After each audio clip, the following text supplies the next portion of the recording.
Hi guys, आप सभी का स्वागत है हमारे यूट्यूब चैनल में। आज हम लेके आए हैं आपको एम्प्लॉयमेंट स्किल से काफ़ी अच्छे महत्वपूर्ण क्वेश्चन, जो कि आप सभी को दिख रहा होगा डिस्प्ले पर। कार्यस्थलों पर दुर्घटना के कारणों में कौन सा कारक नियत होता है? तो ये ऑप्शन में आपको दिख रहा होगा कि अज्ञानता के कारण, अनुशासनहीनता के कारण, सी गलत योजना, और डी ये सभी। तो जो दुर्घटना होती है ये यदि लापरवाही करेंगे तब भी दुर्घटना होगी, हम इसका अनुशासन ना करें तब भी दुर्घटना होगी, और गलत योजना होगी तब भी दुर्घटना होगी। तो इसका सही आंसर होगा आपका डी ऑप्शन। क्या है इसका? D option. तो चलते हैं क्वेश्चन नंबर अगले की ओर। दुर्घटना से उत्पन्न खतरे किस रूप से हो सकते हैं? तो आपको दिख रहा होगा हो सकते हैं। दुर्घटना से उत्पन्न, तो उत्पादन में कमी, संयंत्र व उपकरणों का नुकसान, उत्पादन में अनुसूची का अवरोधन। तो इसका भी सही आंसर क्या होगा आपको? इसका भी सही आंसर आपका क्या है? D option. तो डी ऑप्शन में क्यों है इसका आंसर? तो जो कि दुर्घटना से उत्पन्न होने वाली जो कमियां होंगी, उत्पादन में कमियां भी आएंगी, उपकरणों का नुकसान भी होगा, उनकी सूची अवरोधन भी होगा। तो क्वेश्चन नंबर डी 2 का डी ऑप्शन। तो चलते क्वेश्चन नंबर अगली की ओर।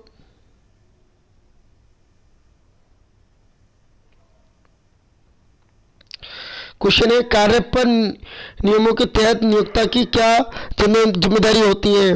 तो जिम्मेदारी जो नियोक्ता होता है, हमारा जो काम देने वाला होता है, उसकी क्या क्या जिम्मेदारी होती है? ए, कार्यस्थल पर खतरों की पहचान कराना, बी, खतरों के आकलन कराना, सी, ये भी दोनों, डी, इनमें से कोई नहीं। तो जो कि नियोक्ता होता है, नियोक्ता की जिम्मेदारी होती है कार्यस्थल पर उनके खतरों की पहचान कराना और उनके आकलन करना। तो इसका सही आंसर है सी ऑप्शन, ए और बी दोनों। तो चलते हैं अगले क्वेश्चन की ओर। इसी के साथ जल्दी से जल्दी हमें, क्योंकि काफ़ी कम छोटी वीडियो से कम समय में बनानी है। कारखाने में सुरक्षा किस के रूप में की जाती है? ए, स्वयं के रूप में, बी, मशीन की सुरक्षा। कारखानों में सुरक्षा किस रूप में की जाती है? ए, स्वयं की सुरक्षा, बी, मशीन की सुरक्षा, सी, आग से सुरक्षा, और डी, ये सभी। तो जो सुविधा होती है, सुरक्षा होती है, वो ये सभी होती हैं, क्योंकि हम स्वयं की सुरक्षा नहीं करेंगे तो हमारा लॉस होगा, मशीन की सुरक्षा नहीं करेंगे तो मशीन का लॉस होगा, आग से सुरक्षा नहीं करेंगे तो आग और हम दोनों की लॉस होगा। तो कारखाना में हम सभी प्रकार की सुरक्षाओं को जिम्मेदारी रखते हैं। तो उपरोक्त डी ऑप्शन सही है। चलते हैं अगले क्वेश्चन की ओर। कर्मचारी प्रतिज्ञा अधिनियम 1923 किस तारीख में प्रभावित हुआ? तो जो कर्मचारी चयन था, हमारा अधिनियम था जुलाई 1924, अगस्त 1924, जनवरी 1924, मार्च 1923। 1923 में इसको प्रभावित किया गया था और प्रभावी हुआ था 1 जुलाई 1924। 1 जुलाई 1924, 1 जुलाई 1924। ध्यान रखना है, काफ़ी बार यहाँ से क्वेश्चन आता है 1 जुलाई 1924। तो चलते हैं अगले क्वेश्चन की ओर। इसी के साथ कर्मचारी मुआवजा अधिनियम 1923 की धारा 4A संबंधित है। तो 4A जो संबंधित होती है हमारी, 4A जो संबंधित है मेरी, वो देय होने पर भुगतान किए जाने वाला मुआवजा और चूक के लिए दंड, चूक के लिए दंड के लिए प्रस्तावित है। किसके लिए? दंड के लिए। तो इसका सही आंसर है आपका सी ऑप्शन। तो 1923 की धारा, कर्मचारी मुआवजा अधिनियम 1923 की धारा 4A में जो बताया गया है कि जिसमें मुआवजा और चूक के दंड दिए जाते हैं। तो चलते हैं अगले क्वेश्चन को। इसी के साथ कर्मकार प्रतिज्ञा अधिनियम 1923 की 21 धारा के पूर्णतः निष्पक्षता को परिभाषित किया जाता है। तो धारा 2 के डा में इसको परिभाषित किया गया है 1923 की 2 की डा में। तो चलते हैं अगले क्वेश्चन को। इसी के साथ कर्मचारी राज्य बीमा अधिनियम 1948 कब नियमित हुआ? 19 अप्रैल 1948, 19 मई 1948, 19 जून 1948, 19 जुलाई 1948। तो काफ़ी बार यहाँ से क्वेश्चन आता है कर्मचारी राज्य बीमा अधिनियम 1948 कब लागू हुआ? तो कर्मचारी अधिनियम 1948 19 अप्रैल 1948 में लागू हुआ, जिसमें 8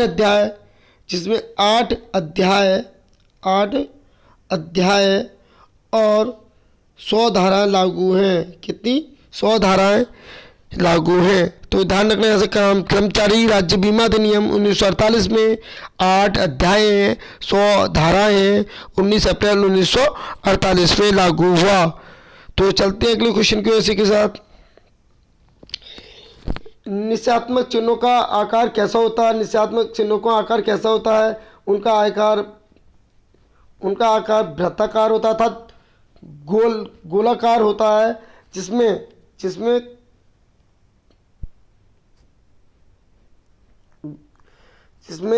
एक लाल रंग का बॉर्डर होता है, क्रॉस बार तथा सफ़ेद बैकग्राउंड होती है और आकृति इसमें काली होती है। तो ध्यान रखें, काफ़ी बार क्वेश्चन आता है यहाँ से। निश्चयात्मक का आकार गोलाकार। तो ध्यान रखें। दूसरा क्वेश्चन यहाँ पर नीचे ही दे रखा है। दूसरा क्वेश्चन जो दे रखा है, चेतावनी चिन्हों की पृष्ठभूमि किस रंग की होती है? चेतावनी आपको चेतावनी जो दी जाती है, चेतावनी वाली जो पृष्ठभूमि होती है उसकी पृष्ठभूमि कैसी होती है? चेतावनी वाली के आकार तो जो ट्रायंगलाकार होता है, आकार कैसा होता है? ट्रायंगल, तीन त्रिभुजाकार, जिसकी पृष्ठभूमि जैसी होती है येलो। पृष्ठभूमि कैसी होती है? येलो अर्थात पीले रंग की पृष्ठभूमि होती है। पीले रंग की पृष्ठभूमि होती है। काले रंग की आकृति होती है, प्रदर्शित किया जाता है। तो ध्यान रखें, संकेत में काफ़ी बार क्वेश्चन आता है। तो चलते हैं इसी के साथ आगे की ओर।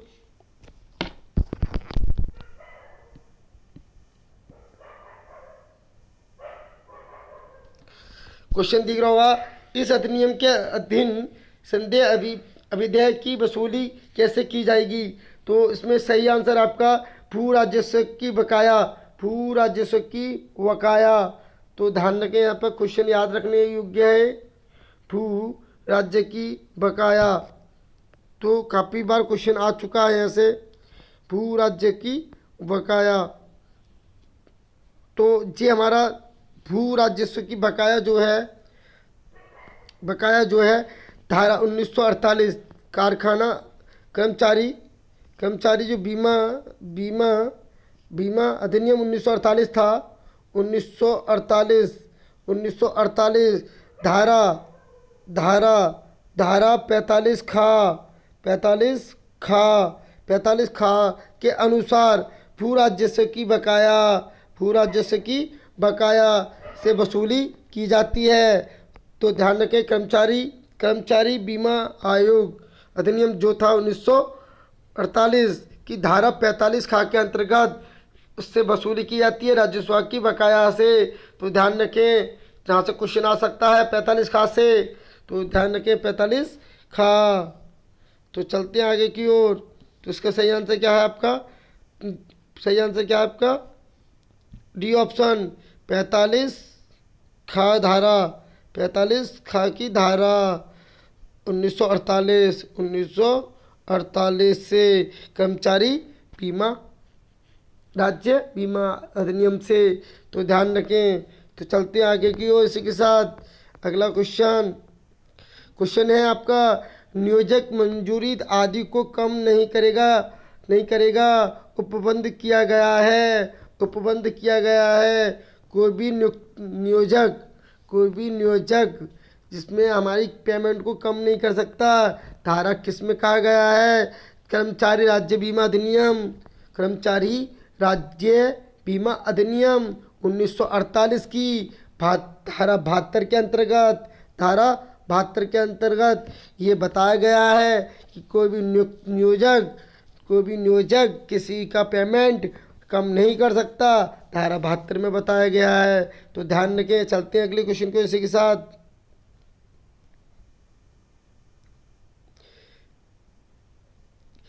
कर्मचारी भविष्य निधि और विविध प्रबंध अधिनियम कब लागू हुआ? कर्मचारी भविष्य निधि और विविध प्रबंध अधिनियम कब लागू हुआ? तो ये काफ़ी बढ़िया क्वेश्चन है यहाँ पर। इसका सही आंसर आपका 4 मार्च 1952 में लागू हुआ है आपका कर्मचारी भविष्य निधि योजना 1952। ध्यान रखें, यहाँ से क्वेश्चन आ सकता है परीक्षा में। तो चलते हैं अगले क्वेश्चन की ओर। कर्मचारी कर्मचारी भविष्य निधि और विविध प्रबंध अधिनियम 1952 की कौन सी धारा अन्य ऋणों पर योगदान के भुगतान की प्राथमिकता से संबंधित है? प्राथमिकता से संबंधित है। तो जो हमारा ऋण जो दिया जाता है, ऋण जो दिया जाता है वो हमारी कर्मचारी भविष्य निधि योजना 1952 की धारा के अंतर्गत ऋण दिया जाता है। वो ऋण दिया जाता है धारा 11 के अंतर्गत, 11 के अंतर्गत, 12 के अंतर्गत, 12 के अंतर्गत नियोजक द्वारा 12 के अंतर्गत नियोजक द्वारा मंजूरी आदि मजदूरी जो होती है उसमें कमी नहीं करना, उसमें कमी नहीं करना, धारा 12 में ये बताया गया है भविष्य निधि में। तो और धारा 14 में दंडीय अपराध, दंड इसमें क्या है आपका, कमी नहीं कर सकता, पेमेंट में कमी नहीं कर सकता। धारा 20 केंद्र सरकार के निर्देश देने की शक्ति, केंद्र सरकार को निर्देश देने का शक्ति। तो ध्यान रखें, आगे की ओर चलते हैं इसी के साथ। तो इसका सही आंसर था आपका 11। तो सही चलते हैं आगे की ओर। अप्रेंटिस एक्ट को संसद द्वारा किस वर्ष बनाया गया था? ये सभी को पता होगी, ITI वाले स्टूडेंट को सभी को पता होगी कब बनाया गया था। कमेंट बॉक्स में मैसेज करना सभी बंदे। तो इसको मैं बता दूं 1961 में बनाया गया था, 1961 में बनाया गया था। तो चलते हैं आगे की ओर इसी के साथ। शिशु अधिनियम का उद्देश्य क्या है? मान अप्रेंटिस का उद्देश्य क्या है? ए शिशुओं का प्रशिक्षण का विनियमित करना, शिक्षकों को प्रशिक्षण संबंधित विषयों को बनाना, और C, A और B दोनों, इनमें से कोई नहीं। तो यहाँ पर जो है अप्रेंटिस का महत्व क्या है? A और B दोनों, A और B दोनों। चलते हैं के साथ अगले क्वेश्चन की ओर। शिशु अधिनियम कब लागू हुआ? जो हमारा अप्रेंटिस एक्ट है कब लागू हुआ? अप्रेंटिस एक्ट 1 मार्च 1962 में लागू हुआ।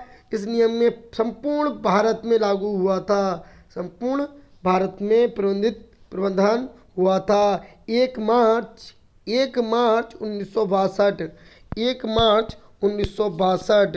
ध्यान रखें, काफ़ी बार क्वेश्चन आता है यहाँ से। चलते हैं अगले क्वेश्चन की ओर इसी के साथ। कारखाना अधिनियम में बनाया गया, कारखाना अधिनियम 1948 में बनाया गया। काफ़ी अच्छा इजी क्वेश्चन है, 1948 में बनाया गया। चलते हैं अगले क्वेश्चन की ओर। कारखाना अधिनियम को लागू किया गया, कारखाना अधिनियम को लागू किया गया था, कब किया गया था भाई सभी बताएं, कब लागू किया गया था? 1 अप्रैल 1949, 1 अप्रैल 1949, 1948। कारखाना अधिनियम 1948 कब लागू हुआ? 1 अप्रैल 1949। धारा कौन सी के अंतर्गत?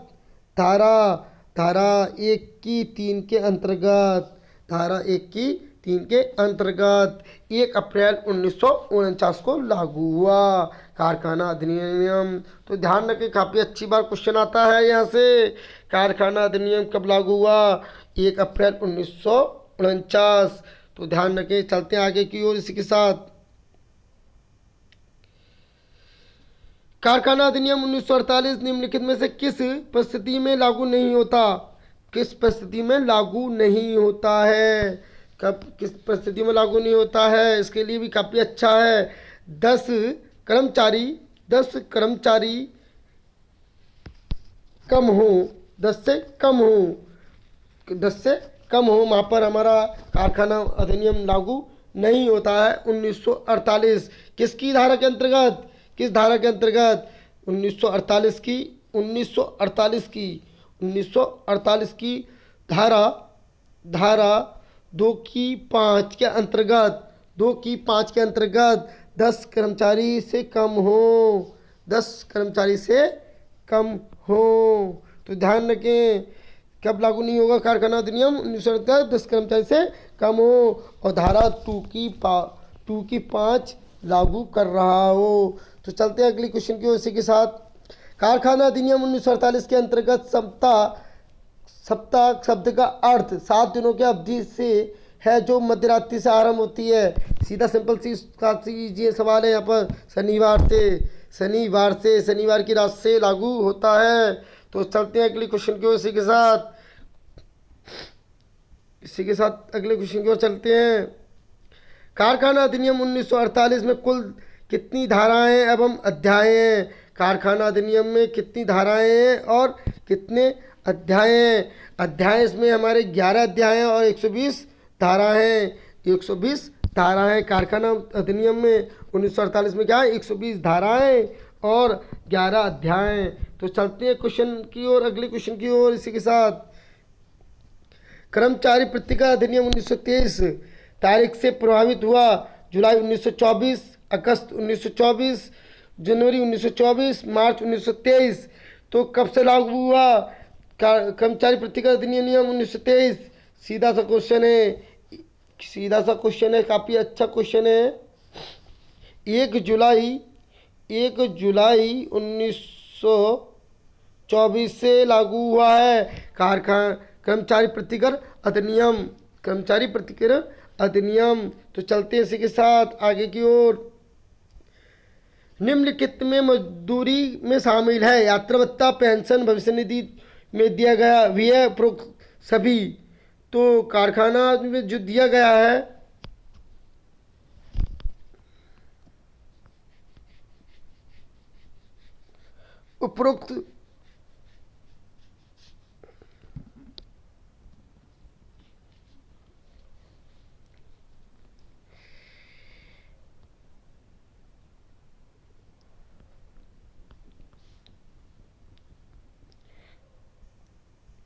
उपरोक्त सभी है इसका आंसर उपरोक्त सभी है। धारा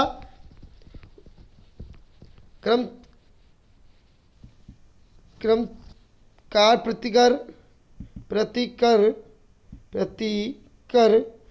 1923 के अंतर्गत धारा 2 की डा के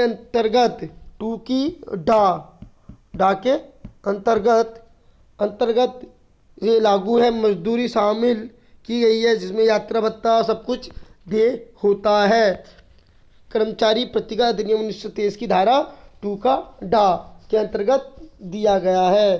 तो ध्यान रखें, काफ़ी अच्छा क्वेश्चन है ये यहाँ पर आया हुआ।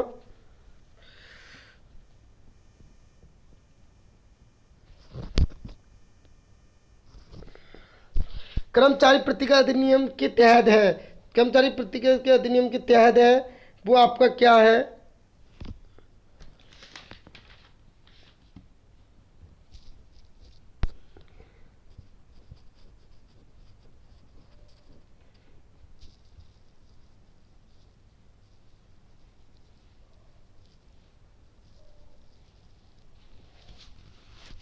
कर्मचारी प्रतिकर अधिनियम के तहत जो है उपरोक्त सरकार के प्रबंध एजेंट की नियुक्ति करेगा।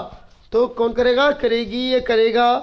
तो जो है आपका कर्मचारी प्रतिकर अधिनियम के तहत उपरोक्त सरकार के प्रबंध एजेंट की नियुक्ति करेगा। तो ध्यान रखें, काफ़ी बार अच्छा क्वेश्चन पूछा गया है, बार बार आया हुआ परीक्षा में क्वेश्चन है। तो चलते हैं क्वेश्चन के अगली की ओर। अधिनियम में कानून के पहला सुझाव किस वर्ष दिया गया?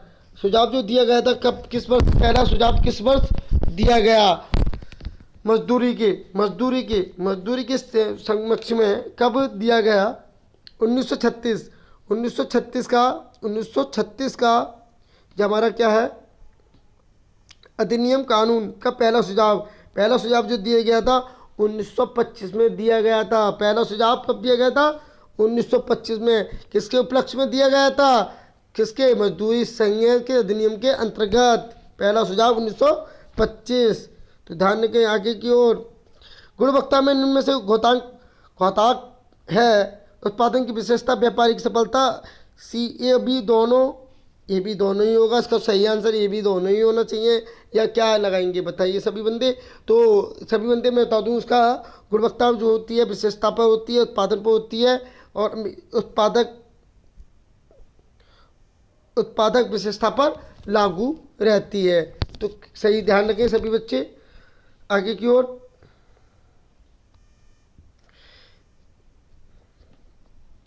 शून्य त्रुटि का संकल्प है, मानो हम कोई भी काम करते हैं वो हमारी शून्य त्रुटि आए, मानो कोई भी लॉस ना हो। कब लॉस नहीं होगा? जब जब प्रबंधक द्वारा प्रयुक्त होती है कि कर्मचारी संचेत करने की सभी प्राथमिकता प्रयास की गई सही कार्य करना चाहिए, सही कार्य करना चाहिए। तो इसका सही आंसर आपका सी। मानो हम पहले कोई नियोक्ता है, उसके नियोक्ता जो अपनी मशीनों के बारे में पूर्णतः जानकारी दे, सभी पूर्णतः उसके बारे में बताए, और फिर काम करने वाला जो हो वो सही प्रकार से कार्य करे, कभी भी त्रुटि नहीं आएगी किसी भी कार्य करने में। चलते हैं आगे की ओर, इसी के साथ संपूर्ण लेन देन दर माना जाने वाला एक स्केल है। एक स्केल क्या है? स्केल जो है मेरा संपूर्ण लेन देन का मुख्यतः 0 से 1 मापा जाने वाला स्केल है, जहाँ पर वन जो हमारा परिलक्षित स्तर को बताता है कि अपूर्णांक तथा आवश्यकतापूर्ण। तो सही आंसर इसका क्या है आपका? 0 से 1, 0 से 1। आज का अंतिम क्वेश्चन, आज की सीरीज का अंतिम क्वेश्चन, विश्व में प्रसिद्ध गुणवत्ता क्वालिटी के गुरु के नाम से जाना जाता है। तो जाने जानते हैं कौन सी? जोसेफ जूरेन। तो सभी भाई, यदि क्लास अच्छा लगा तो लाइक करें, शेयर करना, अधिक से अधिक यदि कोई कमी है तो उसके बारे में मुझे कमेंट बॉक्स में बताने का कष्ट करें, जिससे कि मैं आगे वाली क्लासों को सुधार करूं। तो जय हिंद, जय भारत।